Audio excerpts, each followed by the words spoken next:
guest tonight wants to go by her first name only. Amanda, welcome to Dogman Encounters Radio. Thanks so much for coming. Thanks for having me. It's great to be here. Amanda, please give us a brief bio on yourself. Well, I'm a stay-at-home mom of 3 lovely children. I'm 29 years old. I am married. I do write books. Some have been published, poems and stuff.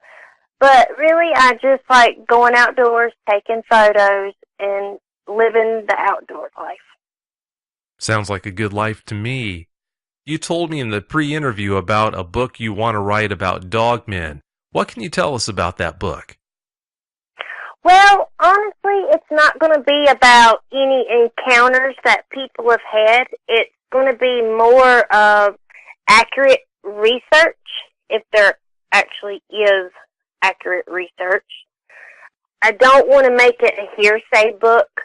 I actually want to make it a true documentary of a wolfman, with footprints, if possible, accurate sightings, what they look like, exactly, not people just guessing, having to go back and remember what they look like, try to get verifiable proof of what they actually look like.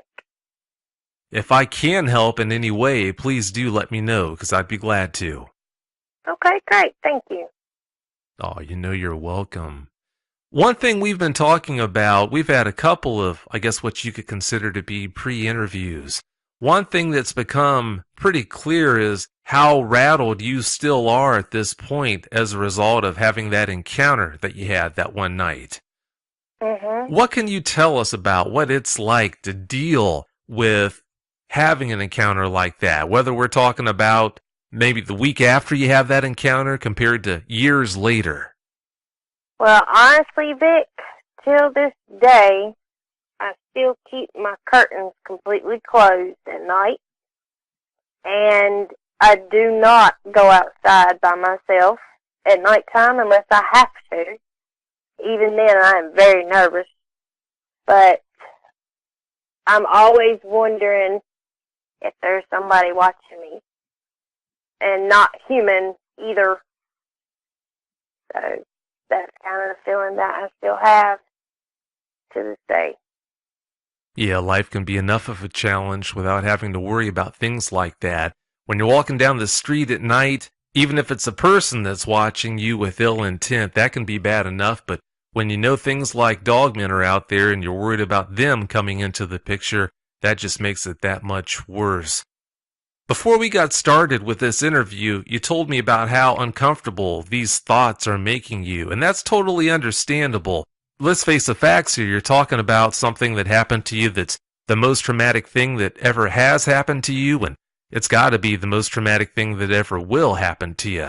And the fact that you actually are coming on the show and doing it with the intent of helping people by trying to put information out there that might shed light on this for people who have had encounters just like you, I can't tell you how much I appreciate that. That says a lot about you.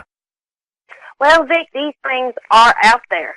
Half of the people believe it, half of them don't. Some of them have seen it, some of them haven't.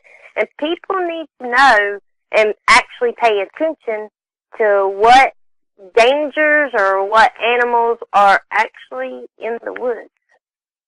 So that way, God forbid, should a little child be playing outside in a wooded area, and if something was to happen involving one of these dogmen, that would be very bad, especially when people don't even believe, which some people don't. A lot of bad things could happen from something like that, and people need to be aware. Oh, there's no doubt about that. It really makes me nervous when I think about how many times people go out into the wilderness and have picnics, they camp, they hike, and have no clue what's around them. Who knows how many times they're being watched by dogmen that are just feet away, and they've got no clue about that. Having said that, let's dive right into the details of your encounter. Please give us every last detail that comes to mind. Okay. Well, it was the fall of '99. It was maybe October or November. I was in 8th grade.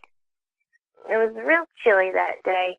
We lived up in the foothills in North Carolina. Some of you may know it, some of you may not. It's Stokes County, North Carolina. About 20 minutes from Virginia. Real wooded area, very dense, hill, rolling, hollows. When you actually talk about the wilderness, it's the wilderness.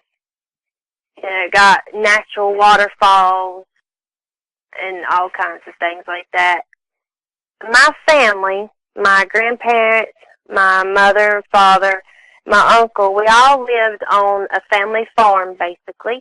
And it wasn't your normal farm with cows or chickens and stuff. We had goats and cats and other little things like that. It was real nice.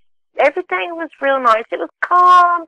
You didn't hear sirens or cars revving up and down the road. It was a really nice country life. Now, that being said, it is in the country. So, there was about 400 acres of land all around us that were wooded. Us having 10 acres of land in that particular area, we cleared, I would say, maybe 7 acres, and it was completely cleared off, flattened. My grandpa took the tractor through there.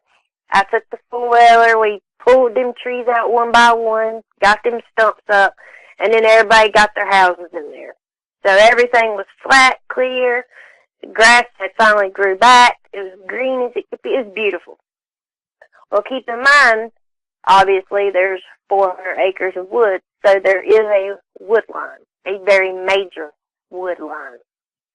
My house and my uncle's house was at the very front of the road. I would say, imagine a triangle. That was the shape of the land, with my grandmother's house being at the very back. And my house and my uncle's house being at the very front. Basically, if you had a triangle, each house was on a point. My grandma's would be at the top. Mine and my uncle's would be at the bottom. So we were closest to the road. She could open her back door. She was probably about 100 feet from the wood line. Now, every day after school, I would go down there with my grandpa and just chill. My parents worked in High Point, which is about 60 miles from where we lived, so they never got home till late. And I would always go down there and eat dinner, and I walked down there. It was probably about the length of a football field is probably how far there was in between our houses, so we wasn't on top of each other. We actually all had a really big yard. And I'd walk down there all the time, day, night, and nothing ever bothered me. Well, this one week, I walked down there, like normal, but I got to feeling kind of strange, I remember, this one week. I'd sit at the table, it just felt like somebody kept staring at me. But there was nobody ever there. Nobody was looking at me. And I figured, well, maybe my sisters are up at our house staring at the window, trying to see if they can see me or something. Maybe that's what it is. But nobody ever done anything. So one night, my parents were already home, and I went down to my grandma's. And I was sitting there talking to my grandpa, and I kept noticing there was a shadow running kind of, if it's nighttime, and you have a big light outside, and it's shining kind of on your house. When somebody walks up under it, you can kind of see movement in the light, so you can kind of tell that somebody or a dog or something is near the light. I kept seeing that type of image, but, we have goats, dogs, cats. I figured it was just that, nothing out of the ordinary. I finished my supper, decided I was going to go home. So I walked out the door, and as soon as I walked out the door, I opened it up, and my grandma always had a bell on the chain to her door. She said so it was so she could hear people come in the door, which obviously there was no problem because it was very loud. And even though that bell was in my ear, and that was in my right ear. And on my left ear, I could hear this massive running and rustling in the leaves, like something or somebody was running through the leaves. And it sounded like it was a bear, because you can tell when something is small or something is heavy versus a squirrel versus a dog running in the woods. You can tell the difference of the sounds. And I walked out probably about 5 feet, and I still heard it. It's like it was run, stop, get quiet, and run a little bit again, rustle around, and I'm like, nope. So I went back in. I got scared. I didn't know what it was. Didn't have no idea. Thought maybe it was a bobcat, because we had bobcats up there. There's probably as many bobcats as there was house cats. And went back in the house, told my grandpa. He's like, there's nothing out there. Which me, I was kind of always a shaky person. I mean, I always walked in the dark. My parents and my sisters would hide behind buildings, jump out and scare the crap out of me. Instead of running forward, I would always jump 3 or 4 feet straight up in the air, which didn't do me no good if I was being attacked, and jump straight up instead of run. So I was always nervous because of them doing that to me. But I knew that it wasn't them out in the woods running around like that. That was just too much for it to be them. So like I said, I went back in, was telling my grandpa.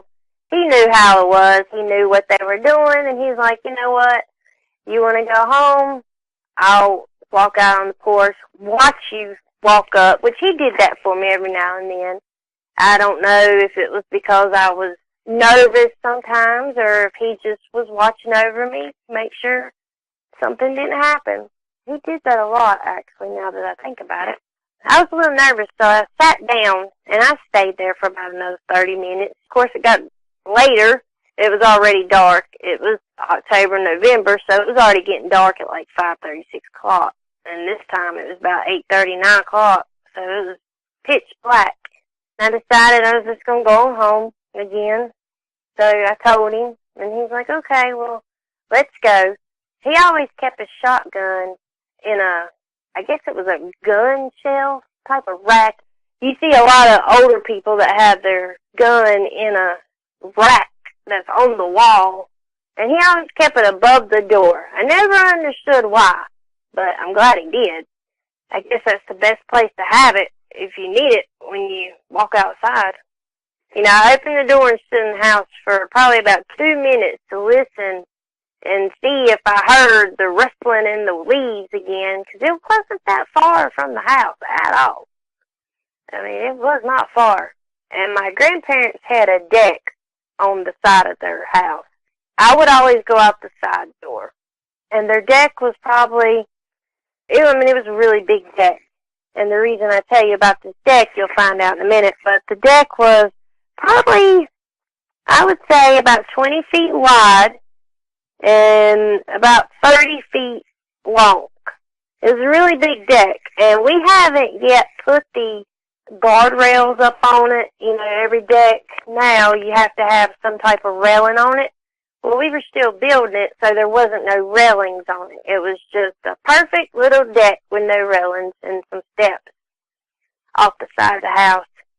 So I proceeded to walk off the side of the house, down the stairs, and I was walking through the driveway, which obviously was right there next to the steps. And I probably got, let's say I probably got 5, 10 feet in front of their house, away from the deck.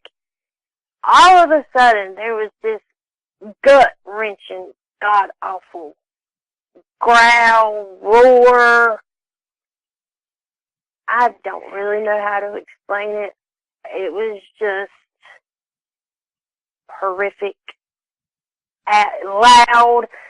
If you've ever heard kids bumping their radios going down the road, and if you're right there, you feel the vibration vibrate in your guts and your heart and lungs and everything in your chest, you could actually feel that type of vibration in your chest, in your body.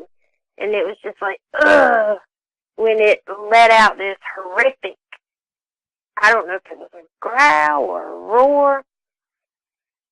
I have no idea what it was. Right at the same moment, it was kind of like right in the same moment, you hear the growl. My grandpa hollers, run! And, his gun is right there above the door, which I said I never knew why, but it's good that he did. I looked back, I didn't see nothing, and I just took off running, and my grandpa started shooting, and I didn't know what he was shooting at. Didn't know what it was. Didn't know if it was a bear, a dog, but I was running to the house. We had a sliding glass door, and I was running so fast, which honestly, if anything wanted me, it probably could have got me. But I was running so fast, I didn't even open the glass door, actually run into it. So I was in a hurry, but sometimes when you're in a hurry, you're in too much of a hurry, so you actually end up taking more time to do something if you wasn't in the hurry. It was one of them moments I was having, trying to get in the door. And I run straight into the house, didn't say nothing to nobody, run straight back to my room, opened my door, sat in my closet, and did not come out until the next morning when it was daylight. We didn't have a phone. There was no way I could call my grandpa to see if he was okay, to ask him what it was, just to even check on him. I had no idea what was going on, what was going to happen. I didn't tell my parents. Obviously, there was something out there that was pretty big, obviously scary, because just the roar of it scared the hell out of me. And I could not find out nothing until 7 o'clock the next morning. That was the longest night of my life I have ever had. And I seriously doubt I'll ever have a night like that again, which I hope I don't. But the next morning, my mom always left at like 5 o'clock in the morning. And I was really nervous because I stayed up all night. I could not sleep. I was worried that whatever that was would come to my house. We had a sliding glass door. Obviously, something, bears, or they have no problem breaking windows, so I'm sure whatever that was wouldn't have a problem. I didn't know if maybe it picked my scent up and maybe was going to follow me, and that worried me the most. That was the most troubled thought I had, that it picked my scent up and that it might be looking for me. So I sat in my closet. I heard my mother leave. She had one of them loud trucks, so I heard her leave. And I did open my door, and when I say I didn't come out all night, I didn't, but I actually came out probably 2 or 3 times to use the restroom. But I guarantee you nobody saw me come out. It was quick. But, yeah, I waited until she left. I did open the door and look and see what time it was, and it was 6 o'clock. And I remember thinking to myself, okay, just 1 hour to go. Well, it was time for school, so I was in my closet. So I just got dressed in my closet. And I actually went to school that day, which was very weird. I remember now I went to school that day, and I was very nervous, thinking, what had happened. But the school was only like a mile down the road from my house. And the weirdest thing was, I remember leaving school early. I guess you could say I skipped class. But I had a good reason. That was a really good reason. I didn't tell anybody where I was going. And obviously it's a rural community. So I started walking down the road away from the school. And then I got to thinking to myself, I'm walking home. And this is all wooded area. And I'm walking home. What am I doing? And then I remember telling myself, well, it's daylight. If it's a bear or something, I can see it. But luckily, somebody ended up picking me up. It was one of my friend's dads or something. I told him I was sick. I wanted to go home. So luckily that happened.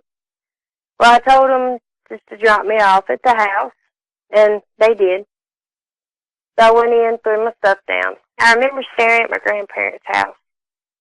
And I didn't see anything. I figured if something would have happened, there would have been cops, which I listened for the night before. I didn't hear anything. I decided I was going to go down there. I was really nervous about going down there. You just don't never know. So many things was crossing in my head. I didn't know if something had got him, drug him back in the house, still was in the house. You just don't ever know. So I walked down there. It was the longest walk of my life, too. And I remember the blinds were open. I was trying to look in when I got closer. I seen my grandma walking around, acting like she was all normal and stuff. So I was like, okay, great. So I walked in. She said, hey. My grandpa was sitting in his chair, and he looked at me, and when he looked at me, he had the biggest eyes. I've never seen his eyes look the way they did. And we just locked eyes. We knew what we were getting ready to talk about. And he got up. He didn't even let me finish sitting down. He got up and motioned for me to come outside.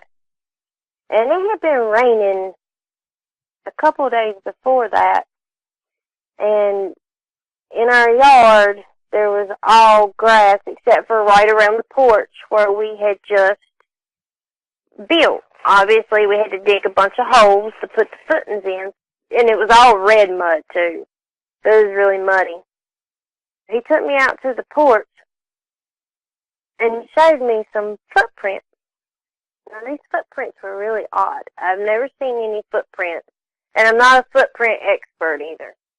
But these footprints looked very weird, and I've Googled them in my older years and actually found some that resembled it, but I didn't take a picture. I should have. It was back in the day before cell phones become popular and the cameras weren't cheap. They were still using the 35 millimeter cameras that were like $100 with the film roll. So I didn't get a picture. I didn't get a cast, which I don't think I could have with it being muddy on the porch, because the footprints were actually across the porch, like it had jumped up on the porch, but just at the very corner of the porch. It was a square porch, and it's kind of like it was, I guess you could say it was in the front yard, and it just kind of skidded across the edge of the porch. And I think there was like 3 to 5 footprints. I'm not really sure now. It's been that long ago.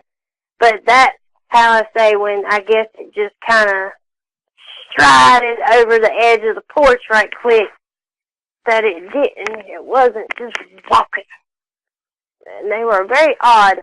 There's a type of shoe, and I've actually got a couple. They're high heels that actually have a heel all the way down on them. Probably maybe 2 or 3 inches wide. Well, women would know this, how they're fat in the front and very skinny in the middle and the back. If I could explain it, it would seem right, but it's hard for me to explain. But I have come to terms with somehow it looks somewhat kind of like them shoes, but with claws, I guess, which I couldn't really tell how many claws. Obviously, it wasn't perfect. It was just a big clunk of mud that you can make up. But what was really distinctive to me on the footprints, it looks like all the weight was on the front. Like, I guess if you're kind of tiptoeing to your kitchen, you know how you're walking on the tip of your foot and you're putting the weight on the, I wish I knew the name of it. I should have Googled the name of that part of the foot. But it's the part right after the toes, that particular part. But all the weight was right there and on the toes, not closer to the claws, but right in that area of the foot. That's where it looked like most of the weight was. So I was curious to how that particular animal was walking. And my grandpa was even talking about, when we were looking at it, he was talking about the weight distribution and how it could have made it. And I looked up and asked him, did you see it? At first he didn't answer me, like I said. And then he just kind of was standing there.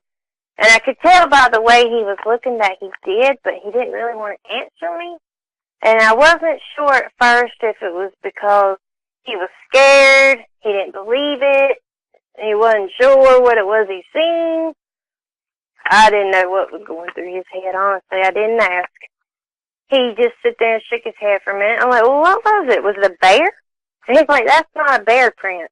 And I'm like, well, what kind of print is that? And he's like, it looked like a werewolf. And he just looked at me. And we stared at the prints. Not being into Dogman. Actually, at that time, I had never heard of Dogman. You know, I had watched a couple werewolf movies. I think at that time, American Werewolf in Paris had come out or something. I'm not really sure. You know, I had seen that. I don't think I had heard of Dogman or anything. Finally, I asked him again, and he calmly said, but he calmly said it, but it was in a way that he wasn't sure, and he didn't want to really say it, but he was like, it looked like a werewolf. I took a step back. I was like, a werewolf? Never heard of a werewolf running around. And like, we should have took a picture. I have no idea why we didn't take a picture. I know I didn't have a camera, but I'm sure my grandma did. I don't know why we didn't take a picture. I remember my grandpa sticking his foot up to it, and it was probably the size of his foot. You know, it wasn't nowhere near as fat as his foot was. Well, he had big boots on, and not cowboy boots, kind of like a steel-toe workman's boots, so they're real, you know, they're probably like 4 inches wide or something, or 5 or 6 inches wide. I'm not really sure on that. You know, he wore a size 12 at the time, and the footprint was not as big as his boot. And when I say big, I mean, if he was to step next to the print, his shoe would take up a lot more space, but I didn't see the animal. I just heard it. And if I had to put a face with what I seen, as some people would say, there are things better left unsaid. There's things probably better left unseen also. Because that's probably how bad it would be. I've never seen the man scared before. The man was scared. And he really believed, till the day he died, that he seen a werewolf. And I would be willing to bet my paycheck that he did. I was there. I didn't see it. If I did see it, I didn't realize I seen it because it was dark. There was a big light up in the sky. But at nighttime with them big lights, you can actually be looking at stuff and not even see it because of the shadows and this, that, and other. So if I did see it, I didn't realize that I did.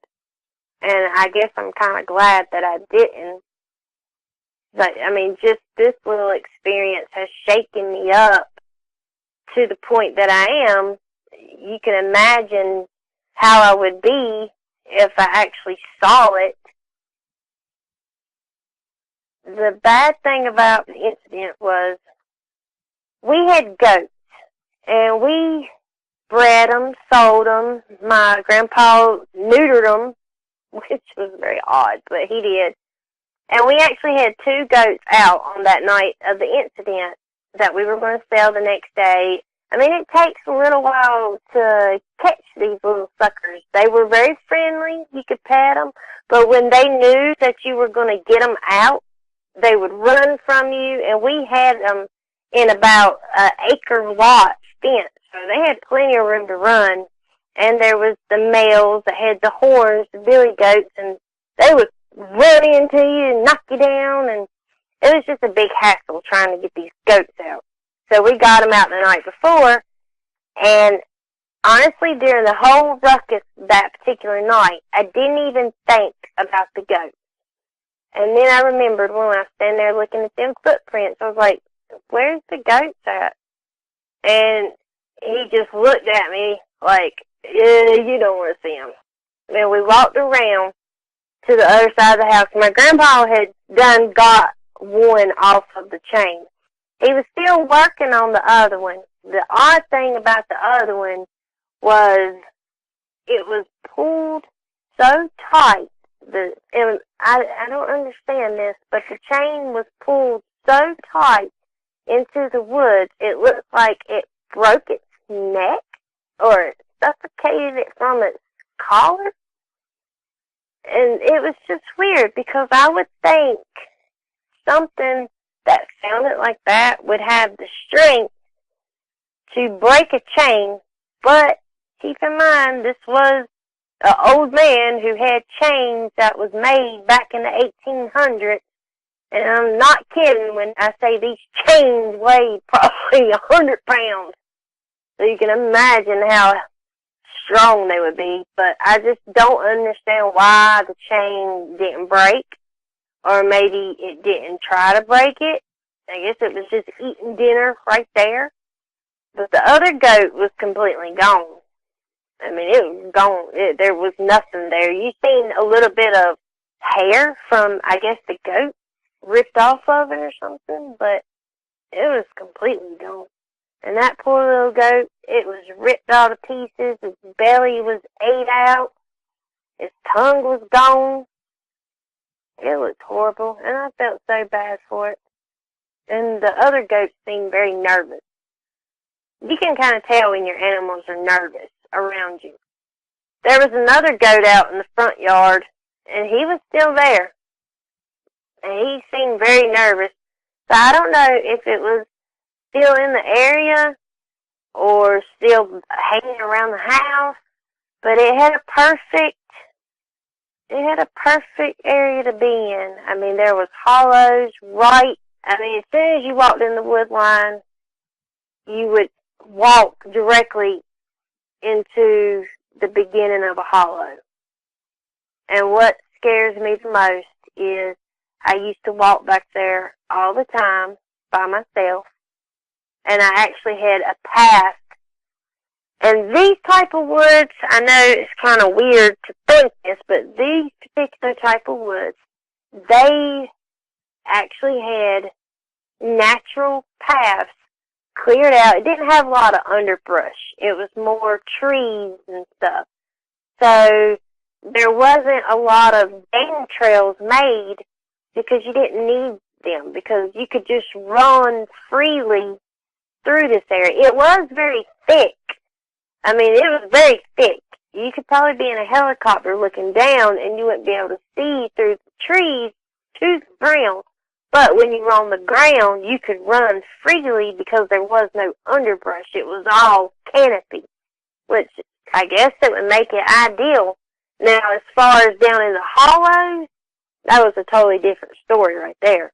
That wasn't nothing but rolled sticks and grass and the big old burrow-looking things, and some of it kind of looked like an embankment with a giant hole.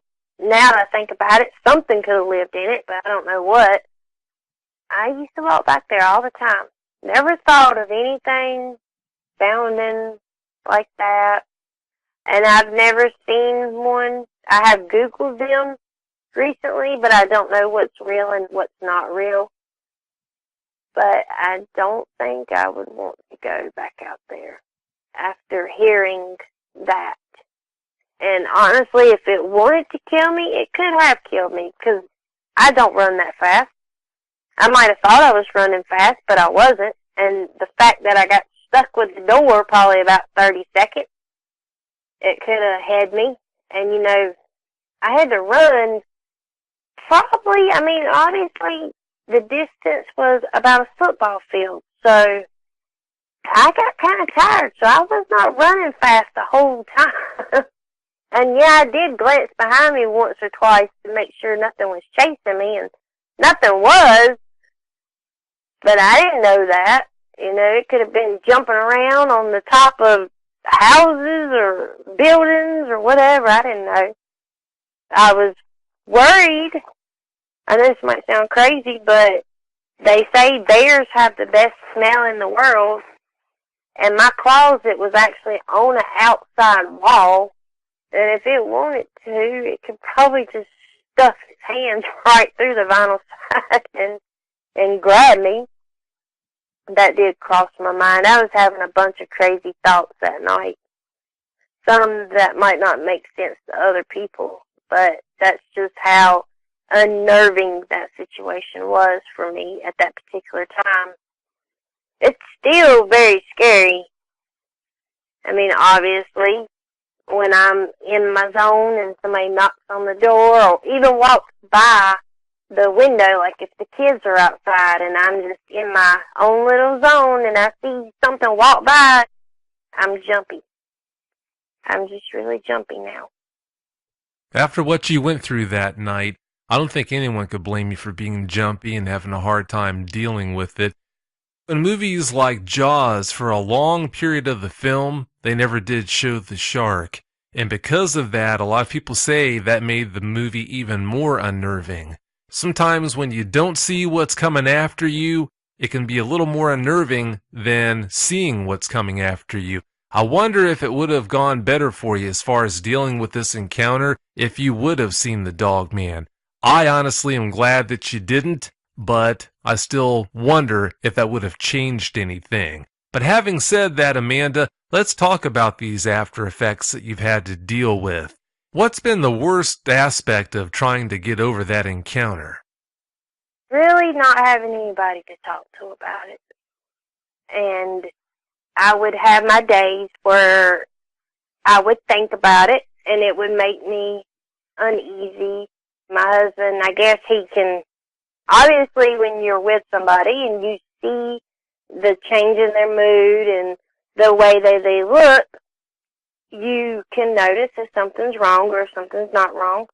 And him asking me what is wrong, and not that I can't tell him, but I feel like I would I'm not saying that he would laugh at me. I would just, a lot of people don't believe in stuff like that. So for me to go up and say, hey, I walked out the door and I guess I got chased by a werewolf, people probably not going to believe it. That's the worst part. Just not being able to talk to anybody about it. It is kind of like a prison without walls. You've got this traumatic experience that you're trying to get over, but not having anyone to talk to about it with, that just makes it that much worse. So I feel your pain on that. I'm so glad that you found out about the show and consequently found out about me. That's about the best thing that you can say about all this. I am too, and I really do appreciate it. And one thing that I did do, I did step out on a limb when I did this, and I pulled myself back in for that particular reason. But what happened was after I talked to you the first time on a pre-interview, I was like, well, I'm going to talk to somebody else about this. So I actually went to see a counselor. She's one of them people who specialize in depression and post-traumatic stress and anxiety type counselors, which is probably what I needed. She asked me what had happened to make me feel this way, and I told her. And if her eyebrow could have killed, it would have killed me. You should have seen how high that eyebrow went looking at me. She thought I was crazy. She tried to make me believe that that is not what I saw, which obviously I didn't see it. My grandpa seen it, but I heard it. She tried to make me believe that that is not what he seen, that it had to be a bear. And I'm like, bears don't have prints like that. I Googled a bear print, And a bear is not going to sound like that. I heard a bear. It doesn't sound like that. It wasn't a bear. Nobody's going to talk me out of it. I know what it was, and nobody's going to tell me differently. Oh, I could only imagine. After having done this for a while, it's amazing how many different scenarios I've been exposed to where eyewitnesses will share about their experience trying to get over something like this encounter they had, and they'll tell me about this happened and that happened. Well, if it's of any comfort, I know how misery loves company. If it's of any comfort, there was another eyewitness who, after speaking with me, spoke to a psychologist in his area. Unfortunately, after the eyewitness had been telling the psychologist about his encounter for a few moments, this psychologist stopped him in his tracks and said, "I'm sorry, but you need to see a different type of psychologist." And basically, this psychologist was referring him to someone who specialized in psychosis. He was convinced that this eyewitness was crazy because he was sitting there and had the nerve to talk about seeing this quote-unquote dog-man creature that he had seen. So, yeah, you're not the only person who's been through that, Amanda. It's unfortunate when you reach out for help and you get treated that way, but like I said, misery loves company, and unfortunately, or maybe fortunately, you're not the only person who's been through that. I'm sure doctors think that it's just a waste of their time, but if they would actually take the time and do some research, you know, as I was talking about, I was doing research in my book, for my book to make it accurate. What intrigued me the most was, you know, at first when the incident happened, I wasn't sure, but my grandpa had no reason to lie to me. He had no reason at all to lie to me. I couldn't explain the print. I couldn't explain the roar, growl, whatever that was. I don't know what that was, honestly. I don't know if it was you're in the way of my food, or I'm going to eat you too, or I don't know. But it probably wasn't I'm going to eat you, because it didn't ever eat me. In my research, there was a legend of a werewolf in a certain town. Honestly, I can't remember the name of it right now. But what intrigued me the most was the government ended up buying that land where there were so many Wolfman sightings and made it a protected sanctuary for animals. Now, why would the government, and I checked into the land and everything, it was worthless. It had no value. It had no copper, silver, gold. It didn't have nothing. It was just basically wooded, rolling hill area that was no use to anybody. It was landlocked and everything, and they put up a giant fence to keep people out of the area. So why would the government waste all that money and buy up that big area for protection for wildlife? As hard as it is to understand, that's been done before. I had a guest on the show not long ago. He mentioned an area in Ohio where there were a lot of sightings of dogmen, and consequently this area was purchased, if I remember correctly, by a police department in that area. There have been other instances where a certain area's got a lot of dogman sightings, or maybe a lot of Sasquatch sightings, and that area, that land will get bought up by the government, and next thing you know, it's off limits. So that situation you just mentioned, it's not isolated. That's happened before. That intrigues me the most. Doing my research, I've run across a lot of stuff. Real believers, researchers sending request forms to the CIA, the FBI, and they get back some type of thing. We don't have any documents called Wolfman, Werewolf, Sasquatch, Bigfoot, but yet they buy up all this land, and actually, well, since you said Ohio, obviously that's like the fourth place now that I've learned that has done that, which is very strange to me. But it is what it is. Obviously, they're not going to tell us everything.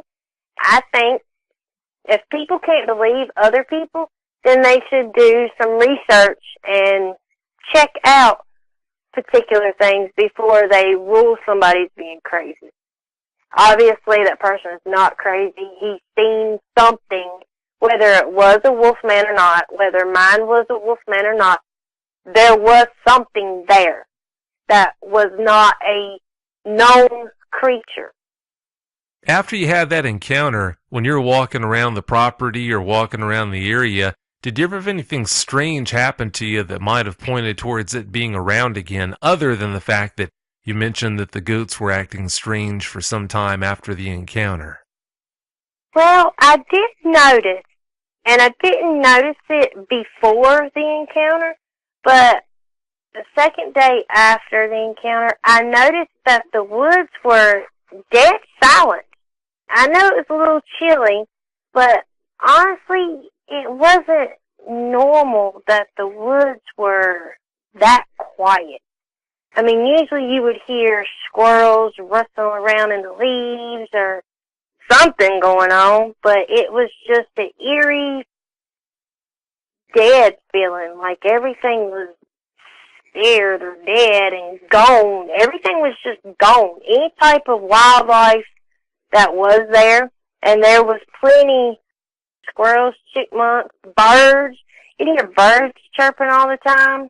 Everybody says birds migrate south, but sometimes we got some weird birds because there's plenty of them that stay here and start chirping at 12 o'clock at night. They got their days and nights mixed up, I guess. But everything was dead silent. And I stood there for probably a good 5 minutes and was just examining stuff, looking around to see if maybe there was any dead bodies of little animals. I never found any. I never found any signs of fighting or anything. I looked for any indication of anything being through the area that I was in, and there didn't look like nothing had kicked up the leaves, which hearing that roar, I figured me walking on leaves, I'm not going to really disturb the ground. You're not really going to be able to tell with me just slowly walking through there.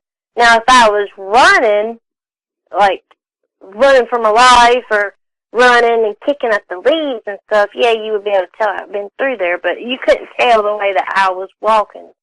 And I figured something that sounded like that would disturb some type of area, but I never seen anything disturbed, which I thought was very odd, because there used to be animals, even bobcats. You know, you could tell when a bobcat had been in the area through feces and what they ate and the sounds and all that, but everything was gone, which was really creepy. Yeah, it sounds like it must have been awfully creepy. Well, it's about time to wrap this show up, Amanda. Do you have any closing comments you'd like to share? I would just like to say to people to be aware of your surroundings, especially when you are out doing a family event, whether it's camping, kayaking, canoeing, hiking. You know, just be aware of your surroundings, because you never know. We hear about a couple people getting attacked, but you don't really hear about people being killed. And honestly, I think it's because when somebody gets killed, they're probably the only person there, so nobody really knows and just assumes it's a bear. But that's my own personal opinion. But I just say be careful. You never know what's going to happen. Obviously, it's a wild animal. You don't know what it's going to do.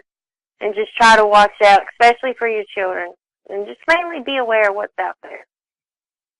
And that's really all I got to say about that. Doing this interview has not been easy for you. I know that, and I appreciate that. I can't tell you how much I appreciate the fact that you were still willing to come on the show, share the details of your encounter, trying to help people. That means a lot. And like I said, thanks again so much for doing that. You're welcome. Thanks for having me. Thanks again so much for being here. You have yourself a great night. You too. Thank you. Thanks. Bye. Bye. If you've had a dogman encounter and you'd like to speak with me about it, whether in private or on the show, you can reach me at contact@dogmanencounters.com. I'd love to hear from you.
Episode 74. Hello, thanks for tuning in to another episode of Dogman Encounters Radio. I'm Vic Cundiff, and I'll be your host as we listen to eyewitness encounters involving one of the most terrifying cryptids, dogmen. Our guest tonight is George Lucas Weiss. George, welcome to Dogman Encounters Radio. Thanks so much for coming. Thank you for having me. Oh, it's great having you here. Please give us a brief bio on yourself. My name is George.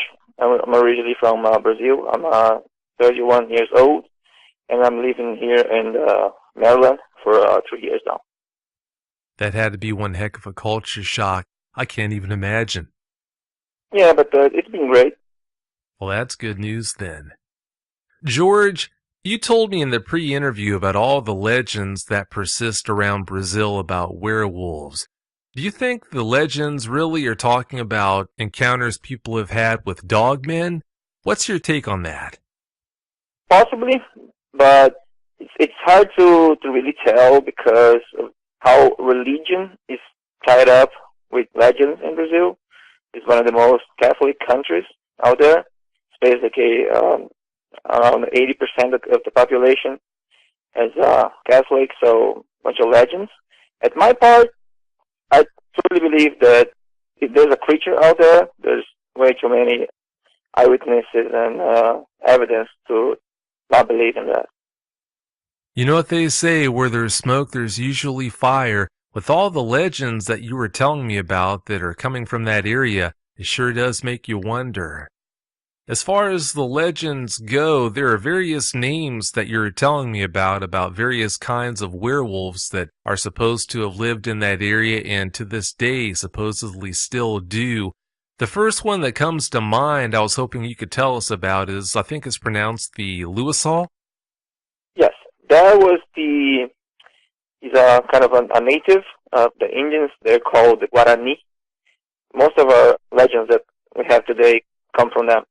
The native word that was lost with time, it is more of a wrong way to say the Spanish word for wolfman, which is lobizón, or in Portuguese we say lobisomem. That legend is more like this is sort of a god, of an entity, supposed to be something more like of the Green Reaper. Is a creature that lives in cemeteries. They say that it's the seventh son, the male. If you have seventh son is they're all male. The seventh son will turn into a Louison. And there's a creature that lives in cemeteries, a creature that eats rotten meat, roadkill, and stuff like that. And one of the features, and it stinks. One of the things.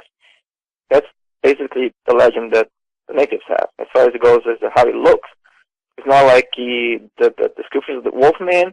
It's more like that werewolf in the Harry Potter movies, or like skinny, sick-looking creature like that. You said it was, for the most part, hairless, but are almost all these werewolves, or all of these werewolves, supposed to go around bipedally, or do some of these go around on all fours, supposedly? Most of them go around on all fours, but they do stand up and they walk around with two legs. And most of the descriptions, they have really long legs. The front paws are really long. They run is a weird, not like a dog will run naturally. Most reports of dogmen, they do report the arms being longer than the legs when they're seen on all fours. That gives them kind of a slope back appearance, so that does fit. Of all these werewolves you were going over and talking about the characteristics of each one, there's one in particular you're telling me about called, I think it's pronounced, the Gritador. Could you tell us about that one? Because I'm sure the listeners will understand why, at least in my opinion, that seems like the creepiest one. Oh yeah, the Gritador basically means the screamer or the howler. The legend goes, especially down where I'm come from, the South Brazil, have a lot of canyons, really high mountains and canyons. People say that if you're camping outside, if you go hiking in the middle of the night, you will hear this terrible scream, like a woman scream right in the middle of the night, and this like reverberates in the canyons. Supposedly, you should not answer back. If you answer back, the creature will come and then you go missing. Bad things happen. Phew. I'll tell you what, if I'm ever camping and I hear something like that, that's going to be the first thing I think back on. And trust me when I tell you, I'm not going to answer back. That wouldn't be good. Yeah, and those places up there are really desolate. There's not many people living there. So, yeah, if you're camping out there and it starts screaming, yeah, I'm not answering. As far as the Gritador goes, I definitely got the impression that it supposedly has different characteristics than the other types of alleged werewolves that you mentioned. As far as other werewolf legends, like I think you said it's pronounced the Sado, do they have different characteristics? What's the story on them?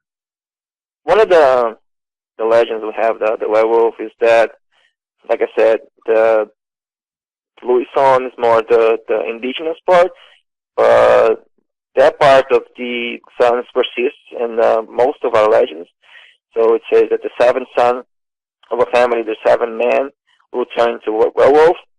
And when it turns, it's interesting that it's not really on the full moon.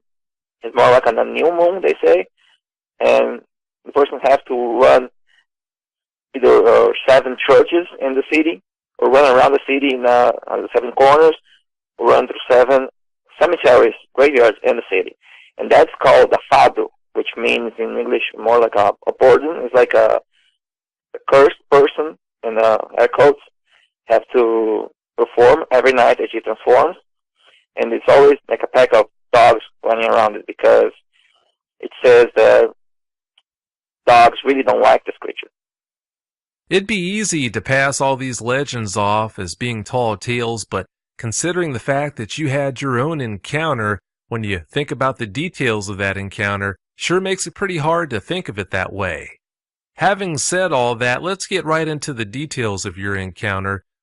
Actually, you know what? Before you do tell us about what happened to you, can you give us an idea of what the layout is like in that area where you had that encounter? The city I was in is the capital of our state. The whole city kind of sits in a bowl, so there's mountains all around it, and we have a big lake that is on the other side of the city. And where I was living is right on the foot of one of those mountains. The forest back in Brazil is not like here. Around this time of year, you can see far into the forest. You see there's only the trees. They don't have any brush on the ground. But there, a really thick forest. You really can't go through the woods there without a machete. I used to live like right up against the mountain. Back up the house and going up the mountain, there's a bunch of woods, and if you go over that mountain to the other side, it turns into fields, and those fields go all the way. If you kept going, they'll end up in Uruguay. So it sounds like if anything like that lived right there in that region, it would have plenty of room to roam then.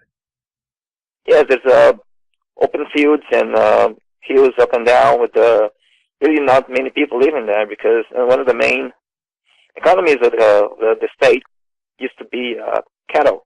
There was a bunch of cattle roaming free, and so there's a bunch of fields and places to hide. If the jungle there is that thick, anything could be back in there and you wouldn't even know it. It could be just feet inside the line there and never be seen. So that I'm clear, you said you lived right at the base of the mountain. Does that mean that you were living right pretty much at the edge of where the trees stand? Or are you maybe some distance away from that tree line? Or I should say more accurately, were you? The house, it was, I would say, 200 meters up that road. That road is straight up the mountain. So if you go up that road, once it ends, it's all jungle up there. The mountain is all jungle. So you lived next to the road. You'd have to go about 200 yards or so up that road before you got to the tree line, and then that road would cut through all the forest and jungle then. That jungle is because you really can't see anything there. If there's anything hiding there, it'll be looking at you and you never know. Oh, I can only imagine. Have you heard about many people in that area just turning up missing then, or what's the story on that? There was a local legend. This guy was a werewolf because he used to live way up in the mountain, deep in that forest, by himself. And there was always that he was a werewolf, and I heard somebody that saw actually what they described as a werewolf down the same road that I was living in, way down the road a few years back. If you did go missing, or if you went into the jungle there and something had ill intent on you, it'd be so easy to get taken out. Well, let's get into the details of this encounter you had, George. Please give us every last detail about it that comes to mind. All right. So this was beginning of winter, so it was June or July back in Brazil. And our property there, we had my house, there was a small path down, and there's my grandfather's house. There's the whole family had houses on the property. And the whole property was around, I don't know, 3 or 4 football fields.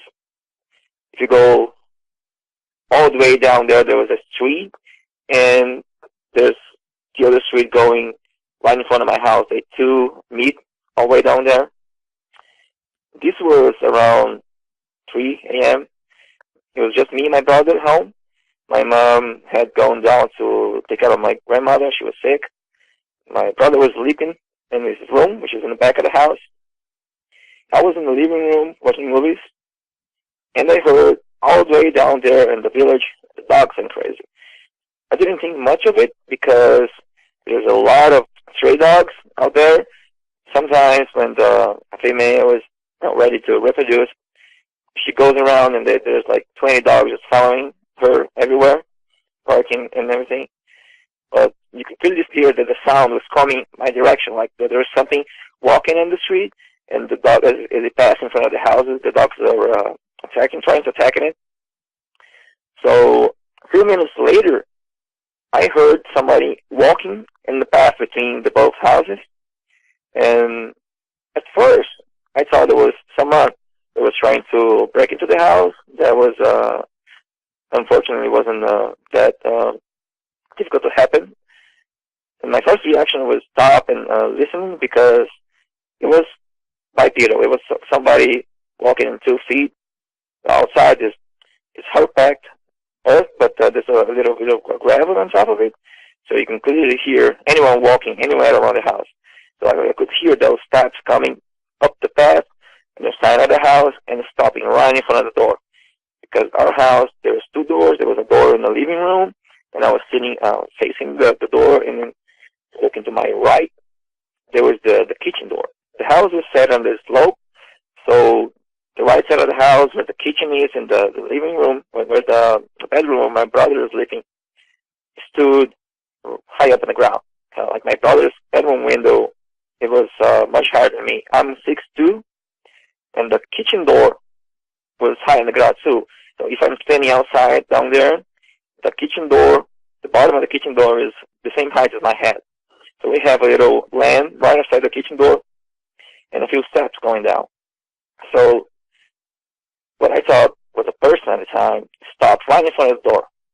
I was paying attention already because of that, but all of a sudden there was this growl outside the door, and it was loud.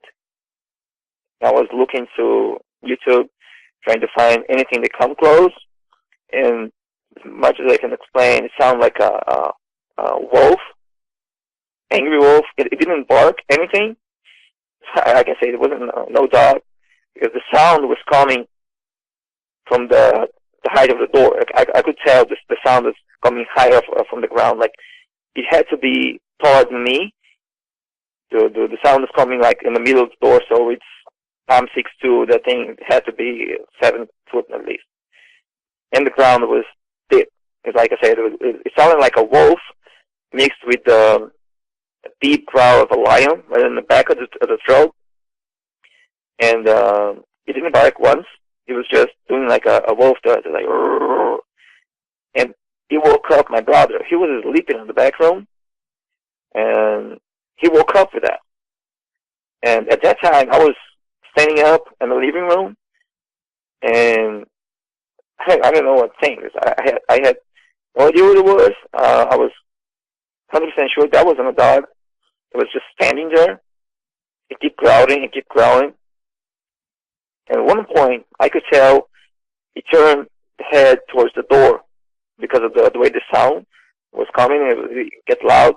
I'm sure they was looking to a door. The door at the time was just a thin metal door. If that thing wanted to go in, it could have ripped the door like paper to go in. At this point, I had a knife with me in the living room. I don't remember why I didn't have a knife, but at this point, I have a knife in my hand. And I'm just standing there, sweating. I could have gone to the bathroom window and look outside to see what it was. But I think at the time I was too scared to move and go check what it was. Because the house, it's around 7 meters width. So I was in the living room one side, and the kitchen door is on the other side. So this thing was around, I don't know, 8.5, 9 meters away from me, outside. At this point, there was no dogs barking. It was quiet. There was only the sound of this thing. That took like a minute, just growling loud and deep. All of a sudden, you can hear stepping outside. I heard somebody explaining, like when a person walks, you can hear the heel, and then the whole foot goes down like. And this was not. It was just like one, like a paw stepping on the ground. And I'm sure this thing was heavy, and it sounds like somebody with boots was just stomping on the floor. After those moments, the thing just took off running, and it ran down the rest of the path and outside in that road that goes right in front of my house, and went down to meet with the other road that was coming before. And all the dogs started to barking again in that direction where the thing was going down. So I could hear dogs barking as the thing went all the way down that street until all the way there's a main road up there.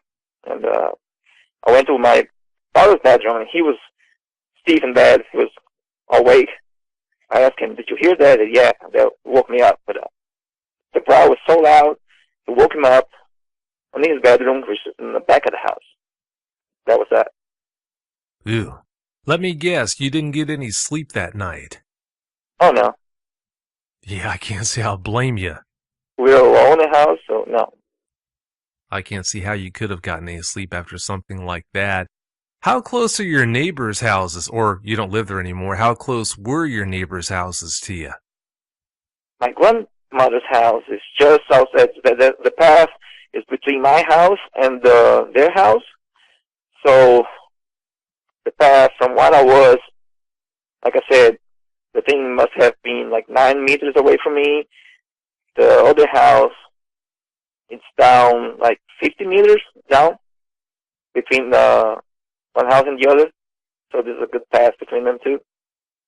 So it sounds like the neighbors' houses weren't exactly right up against yours, but they weren't all that far away. No, there's a good path between them. If they were still that close, the next day, did you ever find out if any of those neighbors heard that growl that night? Not really, because they lived in the house was kind of divided in two, and they lived in the other side of the house, and there was no one up there in that part of the house. But I did went outside the other day to check for prints, but like I said, it's hard packed dirt, so you really couldn't see anything unless it was raining or something. Did anyone else in that area report any encounter or activity from something that might have been what was standing outside that door that night? For as far as you know, are you the only person who had an encounter with it? Yeah, because I wasn't really, never really did talk with much with the neighbors, because our property was kind of big, so the next neighbor was down there. We never talked much. The only other encounter that I can remember, it was many years back when I was around 15. Some friends that was telling me that somebody they knew was walking down the same road that goes right in front of my house, that ends up in the woods, and that road is a dirt road. I mean, it used to be a dirt road. It goes all the way down to the main road up there. It's like maybe a mile and a half, 2 miles down that road to the main road there. And then at that time, there was no lights on that road. One side of the road was kind of a marsh, and the other side was woods. There was a creek going down there. And what they described is like there was this big black dog standing in the middle of the road. They were going down the road at night. They freaked out and ran away, and the thing just went into the woods and disappeared. But at that region, that's the only thing that I know about it. That story you just told made another question pop into my head. With these legends of these werewolves in that area, do they ever mention a color that they normally are, or do the colors run the gamut? Actually, all the legends that you can find, mostly they're black. They're mostly black. Yeah, most of the legends you can find are black. Most dogmen are reported as being black. We have that video on YouTube. I don't know how credible that is. There's one video that was filmed back there in Brazil, where there's a supposedly dogman back in somebody's backyard, and they left a camera rolling, and you can clearly see there's a black kind of creature moving around all fours on the backyard. You know what? I saw that when that first was released. It's pretty freaky looking. If you saw that, if you looked out a window, or even worse, if you were outside and ran into something like that, it would be a guaranteed Charmin moment, because that thing just doesn't look right. It doesn't look like a prototypical dogman, although dogmen have so many different looks, but I can't recall ever hearing about a dogman looking like that. It looks more like some kind of a man-wolf to me, but who knows what's going on with that thing. If you haven't checked it out, I'll see if I can't dig up a link to that video and post it on YouTube. I can't guarantee that I'll find a link to it, so no promises on that. Before this encounter happened to you, George, what was your take on all these legends? Did you look at them as being made up, or did you look at them as maybe having some truth to them? I can say there was half skeptical, because I always believed in Bigfoot. I know that there's many things out there that we don't know about it. With so many witnesses and a bunch of footprints and stuff like that they have, and many of those people that come forth and tell their story, they have nothing to gain. You know, there's people that will end up being ridiculed because of that. So, you know, I don't see what the reason for somebody to do that. So it's got to be some truth to that. Well, that goes back to the whole where there's smoke, there's normally fire idea. Something that you told me about in the pre-interview that kind of caught me by surprise is the fact that you said over there news stations cover alleged werewolf attacks with a uncommon regularity. What can you tell us about that? This is more in the North Brazil. There's many small cities that we don't have that many big cities up there, small rural communities, and almost all those communities have small TV stations, radio stations. It's fairly common to come across, especially on YouTube, if you're looking for werewolves in Brazil or something like that, you come across videos of they going to people's houses. There's one that I can recall right now. There was this werewolf or a dogman running around the city for a couple of nights. And people were actually freaking out. They went to the TV. They went out for it was actually a witch hunt out there. The people were just with flashlights and things like that running around at night trying to find this thing. And a bunch of stories like that. You know, people walking around at night and just this thing just run by across the street, this black thing. The TV stations that they do report, radio stations, TV stations. About 2-3 months ago, there was this long-legged looking werewolf subject that was on a YouTube video. It was all over the place. It was all over Facebook. Is that the supposed werewolf that was running around in the town at night that you were just talking about? The one that I was talking about just a few years ago, I know what you're talking about. I saw that picture. The problem with that is that every time that they would show up in Facebook or somebody would post it, it was supposed to be in a different city. But it was reported in a TV show, in the news, that there was somebody, I think, was in their window, and they heard the noise of the dogs barking, and then they took a picture of it. It's like a cream color werewolf creature walking around in 2 legs, a tail, right in front of a post lamp in the street. The first time I saw that, I had a good stare. I wasn't sure what in the world to make of it. It sure doesn't look like any dog man I've ever seen. I guess who knows, really? Yeah, that looks like like I said, the only big canid that we have in Brazil, the main wolf, which is actually not a wolf at all. It's more related to, I think, foxes or something like that. And they just have that color, and it has really long legs. The creature it's kind of weird creature, but it's the only big canid that we have back in Brazil. You described it to me in the pre-interview. You said that it had really long legs, almost like a deer, if I remember correctly. Yeah, I was watching a video, and the lady was describing this thing to have a head of a fox and the legs of a deer and kind of a body of a wolf. It's got it is called the maned wolf because he got like a mane. It runs across its back and connects to this bushy tail in the back. It's always cream colored, and the paws are black.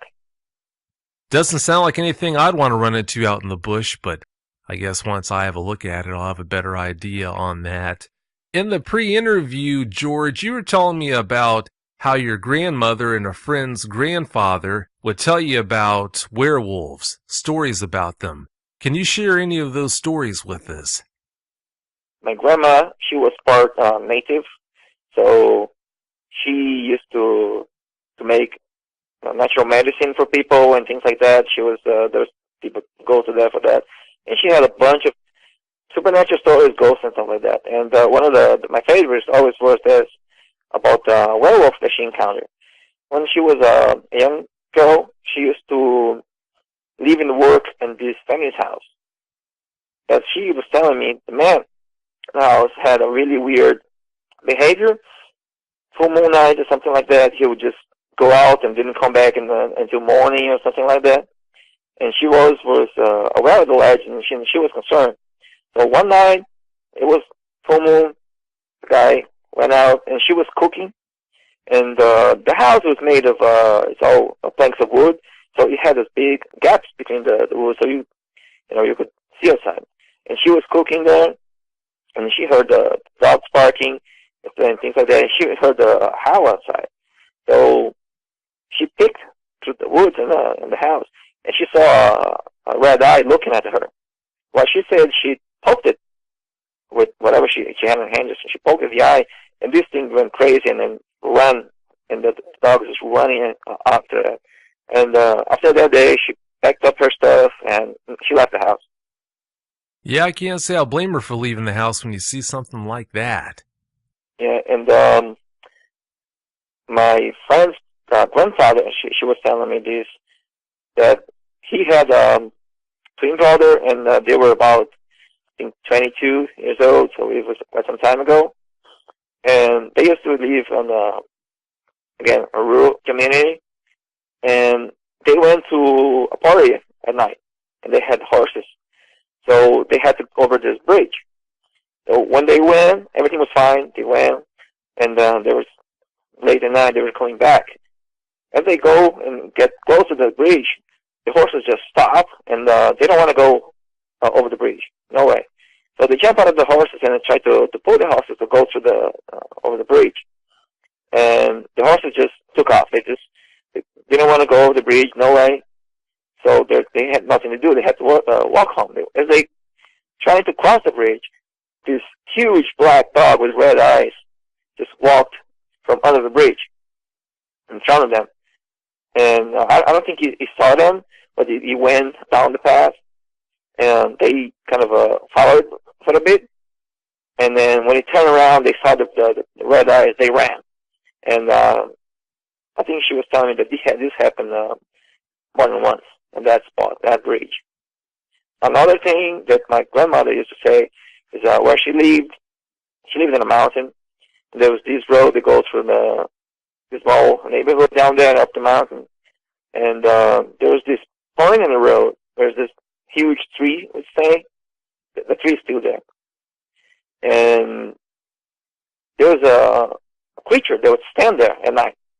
And people would try to go through that spot, and this creature would just stand behind the tree and like peeking around the tree and growling and kind of not letting people go through, and people just turn around and go back. This is two things that she told me. I've been through that spot several times. It's like there is a big tree. It's like I think it is a pine tree. It's a really wide tree. You can hide behind the tree, no problem. Ooh, if that's true, sounds like a good area to stay away from to me. Yeah. And Yeah. I wouldn't go up there at night. Yeah, that wouldn't be a good place to hang out, that's for sure. From your area, the Mapinguari, I think it's pronounced, is that supposed to be a dog man, or if not, what's it supposed to be? That is another legend from the Guarani Indians. That's actually way up there in the Amazon forest. Most of the legends and creatures of the natives is nature spirit. It's supposed to be a big hairy man, much more like the Bigfoot type creature. It's like really much taller than the man. It's really strong, and it got no neck on it. It supposedly has its mouth on its chest. And the most impressive thing about it is the smell. It said there's things you can smell that thing in the forest when it's coming from very far away. If it's supposedly got a mouth on its chest, that's a pretty tall order there, but oh well. Well, it's about time to wrap the show up, George. Do you have any closing comments you'd like to share? Yeah, if you have any encounters with the dog man, Rick's here, you can talk to him. Don't go look at these things. I haven't seen it. I just heard it. For what I heard, really close to me, I didn't want to come across and actually see it. That's why I never went and looked out of the window, because once you've seen it, you can't unseen that.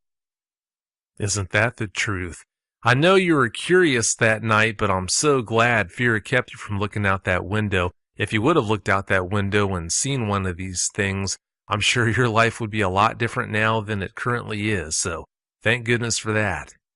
Thanks again so much for coming on the show tonight, George. I really do appreciate it. My pleasure. Have yourself a good night. You too. Thank you. Bye. Bye.